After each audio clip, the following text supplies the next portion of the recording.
One of the challenges you have with a sequel is you have to remind the audience of certain aspects of the story, particularly if you're picking up where the other film left off. A lot of people don't remember that Syndrome, the villain of the first film, killed off a lot of supers. Part of the reason Syndrome was able to get away with killing off so many heroes is because they all were underground, and it could be done in quiet. So this scene takes that as a starting place, that there would be a public eulogy for all the supers.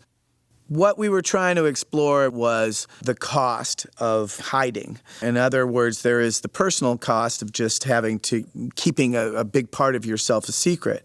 But there also is a protection to being out and being known. Ultimately, it didn't set the right tone, though, for the movie, so we tossed it.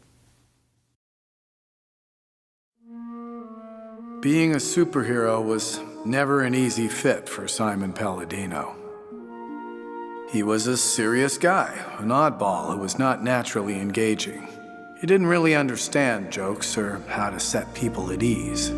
And of course, there were the eyes. Crazy, light blue eyes that could see in astounding detail, see through many surfaces, and if he focused them right, could burn through solid metal. Add these unsettling eyes to a less than ingratiating personality, and you have an outcast.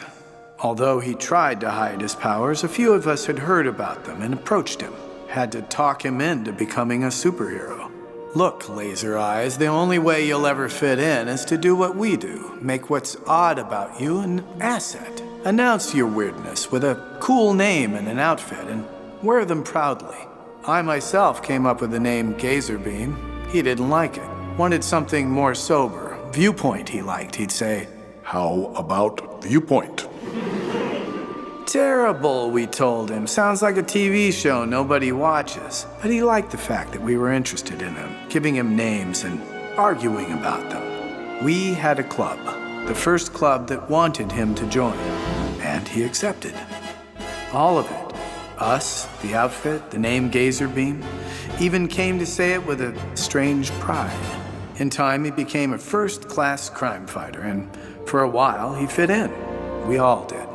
When it ended, and we all had to go underground, he used his alter ego to fight for superhero rights. But he had trouble adapting to civilian life. His problem is common to superheroes. He got used to being useful.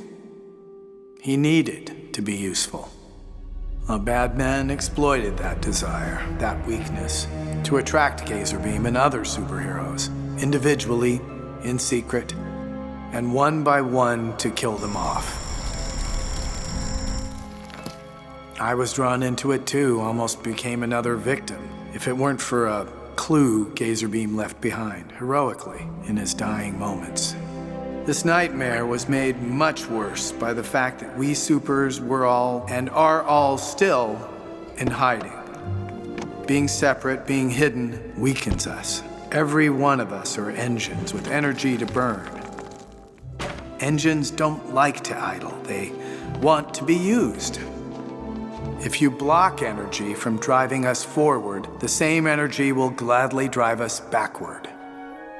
As a society, we must always support what is best in us. If someone wants to help, we should embrace that desire, encourage it, fan it into a flame, and look to the young to be inspired enough to take up the fight. We look to the day when supers are invited to rejoin society.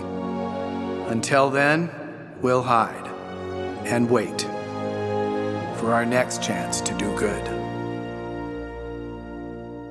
Now let's take a moment to remember Gazerbeam, Stormicide, Psychwave, Vectress, Everseer, Macroburst, Flange, Blazestone, Downburst, Hypershock, Apogee, Blitzerman, Tradewind, Gamma Jack, and all of the other heroes we lost in this tragedy.